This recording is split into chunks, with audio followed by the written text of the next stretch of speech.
몇 대 전인가요?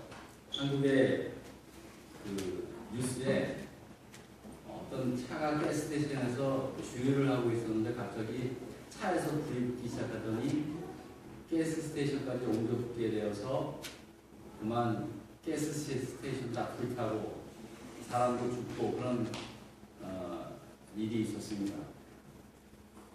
그 원인이 뭔가 조사를 해봤는데 그 원인이 바로 그 차량이 유사 휘발유를 사용했던 차량이었기 때문에 그런 일이 일어났다라고 합니다. 여러분 혹시 유사 휘발유라고 들어봤습니까? 아마 미국에서 사시는 분들은 이게 뭔 소린가 그랬을 거예요. 저도 참 생소한 일인데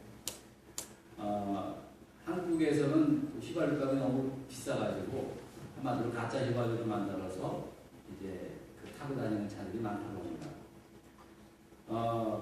근데 이게 유사 휘발유가 진짜 시중에 판매되는 유사 휘발유랑 거의 90%는 다 같다고 합니다. 그런데 나머지 10% 정도 혼합을 하는 첨가 물질이 휘발유와는 다른 그런 물질을 섞는다고 합니다. 그래서 이 유사 휘발유를 사용함으로 대기 오염도 좀 심하게 일어나고 또 연비도 안 좋고 또 이것을 차에 오래 사용할 경우에는 엔진 계통도 나쁜 영향을 준다고 그렇게 합니다. 그러나 또 어떤 이걸 좀 잘 아는 사람들은 그게 무슨 말이냐 이게 제대로 잘 비율을 맞춰서 또 사용하면 또 전혀 상관이 없다고 하는 사람도 있습니다. 어쨌든 간에 이 유사 휘발유를 사용하려고 하는 가장 큰 원인은 일반 휘발유보다 좀 저렴하기 때문에 그런 거고요. 또 이 일반 휘발유는 세금을 많이 붙기 때문에 붙어서 판매하는 데 반해서 유사 휘발유를 만드는 데는 굉장히 세금이 거의 없는 상황이기 때문에 좀 사람들이 좀 선호하는 그러한 휘발유라고 합니다. 자, 그러다 보니까 이 유사 휘발유를 사용하는 사람들이 예전에는 좀 많은데 지금은 어떤지 잘 모르겠습니다.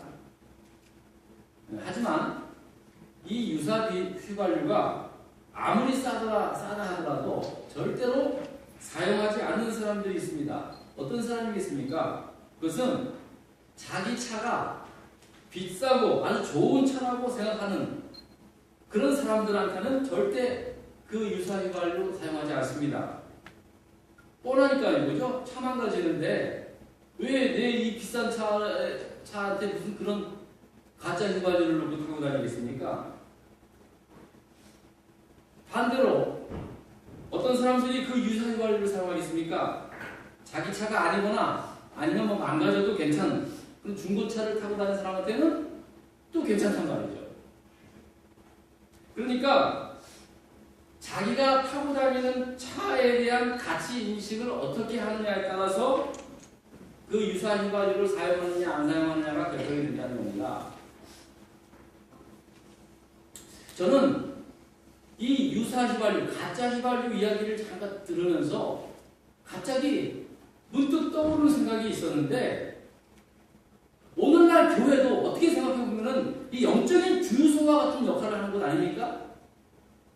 성도들이 일주일 동안 열심히 땀 흘리고 수고하고 그와 함께 이제 주일이 돼서 교회에 모여서 영적으로 재충전받고 그런 거 보면은 교회가 영적인 그런 주유소와 같은 역할을 하고 있다고 저는 생각이 듭니다. 그런데 그런 영적인 주유소와 같은 교회가 혹시 진정한 생명의 복음이 아닌 비슷한 복음, 유사 복음을 전하고 있지 않는가 그런 생각이 제 마음속에 들었습니다. 물론 저에 대한 경각심입니다. 혹시 내가 생명의 복음을 증거해야 할 내가 목사가 혹시 비슷한 90%는 다 하나님 말씀인데 10%를 다르게 바꿈으로 말미암아 가짜 휘발유가 되듯이 내용이나 뭐 겉은 전부 다 번들을 해가지고 하나님 말씀을 전하고 있지만 가짜 복음을 전하는 목사가 아닌가 그런 생각을 해본 적이 있습니다. 또 성도님들도 사람들도 값싼 복음에 익숙해져가지고 조금 내 맘에 안 들고 조금 듣기 거북하고 조금 이상하면은 금방 짜증내고 그런 신앙생활을 해오고 있지 않는가. 전하는 목사도 문제지만 교인들도 너무 유사 복음에 물들어서 그렇게 살아가고 있지 않은가. 그런 생각을 한동안 깊게 해본 적이 있습니다. 사실 여러분, 오늘날 기독교 복음이 이 복음의 변질을 주도하고 있는 것들이 뭐 뿔달리고 시뻘겋게 무시무시하게 생긴 마귀가 아니라 광명의 천사로 가장한 유사 복음들이 오늘날 제대로 서야 할 교회의 모습들을 점점 바꿔가고 있다는 사실입니다. 그러나 저는 오늘 이 자리에서 이 유사복음에 대해서 뭐가 가짜인가 이거에 대해서 말씀을 드리고 싶지는 않습니다. 그보다 더 중요한 진짜가 뭔가, 진정한 생명의 복음을 다시 한번 붙잡아야 되지 않겠는가라는 말씀을 가지고 여러분에게 오늘 전하고 싶습니다. 여러분, 사람이 진짜를 가지고 있으면요 어떤 유사품이 와도 전혀 자기와는 상관이 없습니다. 어떤 아주 멋지게 고급스럽게 차리고 입은 아주머니가 진짜 다이아몬드 반지를 딱 껴도 왔어요. 근데 그 사람한테 그거 가짜 아니에요? 그러면 그분 상처받습니까? 아니, 절대 안 받습니다. 웃어요. 그 사람 다이아몬드 잘 볼지 모르는구나. 자기가 진짜를 끼고 있으니까, 몇만 불짜리를 끼고 있는 거 자기가 아니까 그거 가짜 아니에요 라는 소리 들어도 웃어요. 그래 보여요? 이쁘죠? 근데 진짜로 가짜 바지 하고 오시는 분들이 계시거든요. 그 사람한테 그 가짜 아니에요? 그러면 얼굴이 막 붉게 달아오르면서 심각해지는 거예요. 진짜를 가지고 있는 사람한테는요 가짜라고 해도 괜찮아요. 근데 진짜 가짜를 가지고 있는 사람은 화가 나요. 진짜로 돈이 많은 사람들한테 돈이 별로 없어 보인다고 하면은요 상처 안 받아요. 웃어 넘겨요. 그래 보여요. 여러분, 고인이 된 스티브 잡스가 살아생전에 애플 회사로부터 연봉 얼마를 받았는지 아십니까? 1불을 받았대요. 왜냐하면 그가 이미 너무나 많은 스탁이라는 게 있어가지고 연봉을 1불 받았대요. 근데 여러분, 그가 공급 적다고 뭐 불평한 적 있습니까? 한 번도 없었습니다. 이미 그는 엄청난 돈을 가지고 있기 때문에 그렇습니다. 정말 잘생긴 사람한테 못생겼다고 해보세요. 상처 안 받아요. 예전에 박정희 대표님께서 가끔 보좌가 한 명 데리고 그 청와대 근처에 그 막걸리 집에를 자주 다녔답니다. 그럼 그 주인이 항상 올 때마다 당신이 그 박정희 대통령 닮았다고 말이야. 그러면 그냥 웃는데요. 막 독재자 욕도 한대요. 그래서 상처 안 받는데 본인이니까. 여러분, 그렇기 때문에 뭐 가짜가 뭔지 유사품이 뭔지 사실은 알 필요 없습니다. 진짜를 알면은 가짜는 다 보입니다. 위조 지폐 감식하는 사람이 있습니다. 이 사람은 맨날 같이 그 은행에 앉아서 위조 지폐를 감별해냅니다. 근데 어떻게 훈련하는지 아십니까? 가짜가 뭔지 그거 공부하지 않는다는 겁니다. 진짜만 연구됩니다. 진짜 돈만 본답니다. 그러면 가짜는 공부하지 않아도 딱 보면 안 됩니다. 여러분, 내가 참된 그리스도인이 아니냐, 너가 참된 그리스도인이 아니냐 라고 묻기 전에 내가 진짜 복음을 알고 있는가? 내가 진짜 복음을 믿고 있는가? 이것을 물어봐야 돼요. 여러분이 알고 있는 복음이 진짜인 줄 여러분 확신하고 있습니까? 어떤 사람이 진짜 복음을 가지고 있습니까? 있을까요? 교회 생활 하다가, 신앙생활 하다가, 뭐 기분 나쁜 소리 들어도, 상처받은 얘기 들어도, 달라고 그렇게 기분은 좀 상하겠지만, 상처 안 받습니다. 웃어 넘겨요. 왜? 진짜 복음을 알고 있으니까. 진짜 구원이 뭔지 아니까. 왜 내가 예수 그리스도를 믿고, 왜 신앙생활을 하고 있는지 분명히 아니까. 아유, 뭐 교회 생활 저 사람 뭐 20년 30년 했는데 참 지질이 궁상에도 살고 말이야. 왜 저래? 그런 것에 흔들리지 않습니다. 한두 말 기분 나쁜 말에 흔들리지 않습니다. 왜냐하면 진짜를 알고 있으니까.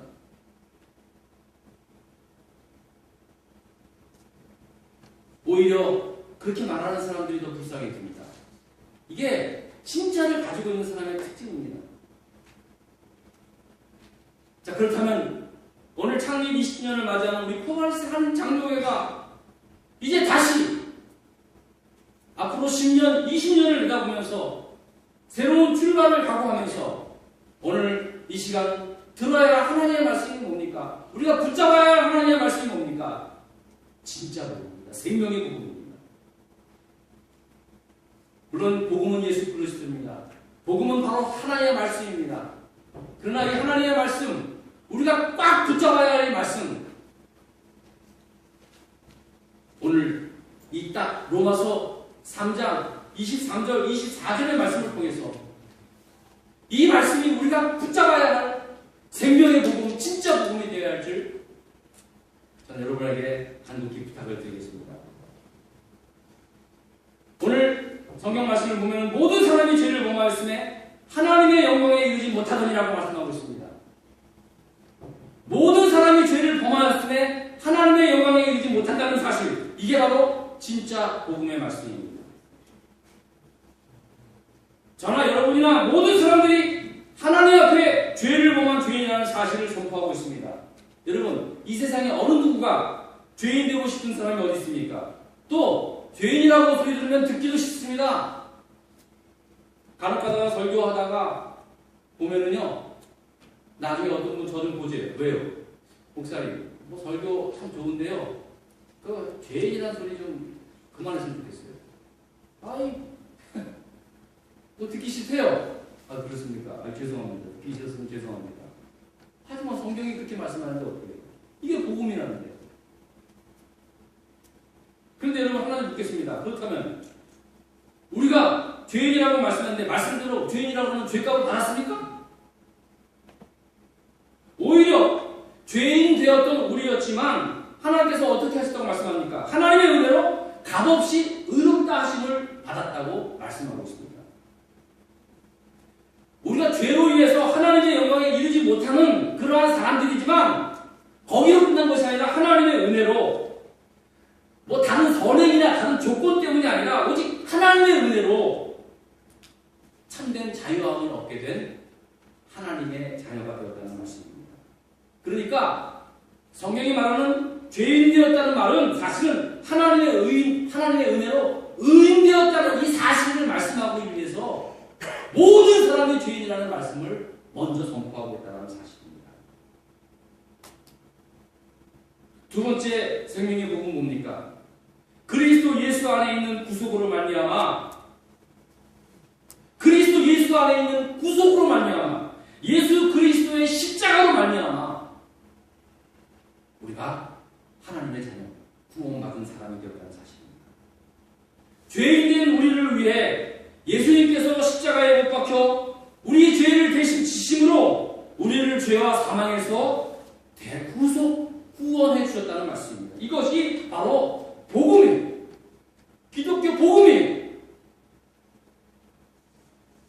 여러분, 기독교를 사랑의 종교라고 합니다. 그런데 그 사랑을 사람들이 잘못 이해하고 있는 사람들이 많이 있습니다. 아니, 충분하게 이해하지 못하는 사람들이 많이 있습니다. 기독교가 사랑의 종교니까 가난하고 불쌍한 이웃들을 섬기고 구제하는 그런 일을 우리 교회들이 많이 해야 한다고 생각합니다. 맞습니다. 그러나 그렇게만 생각하면 50%만 하나님의 사랑이 뭔지를 아는 사람입니다.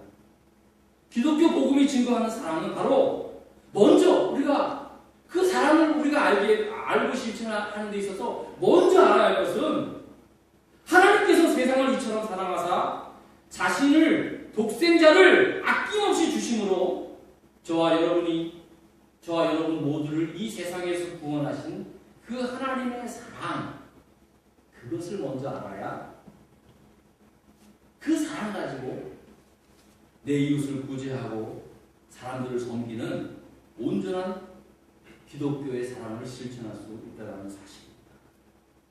여러분, 우리가 십자가 없는 사랑을 외칠 때가 얼마나 많이 있습니까? 인본주의에 불과합니다. 서로 사랑하고 섬기고 아껴주고 기도해주고 유사복음일 수도 있습니다. 기독교 십자가의 복음이 빠지고 있는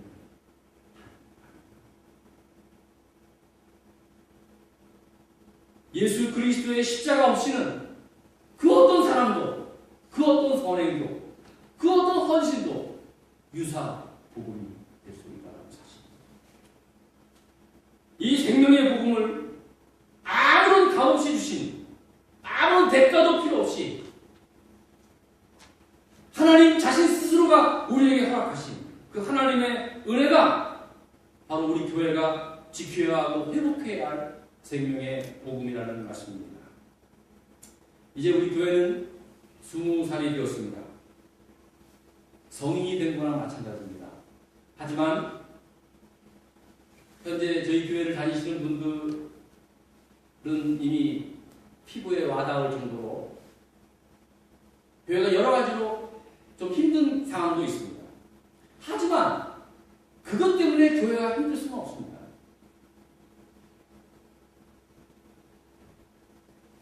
이 세상 모든 것들 다 변해가고 없어지는 것들에 우리의 마음 두지 말고 영원히 우리와 함께 하시는 그 하나님의 은혜 붙잡고 예수 그리스도의 십자가의 그 사랑, 그 복음 붙잡고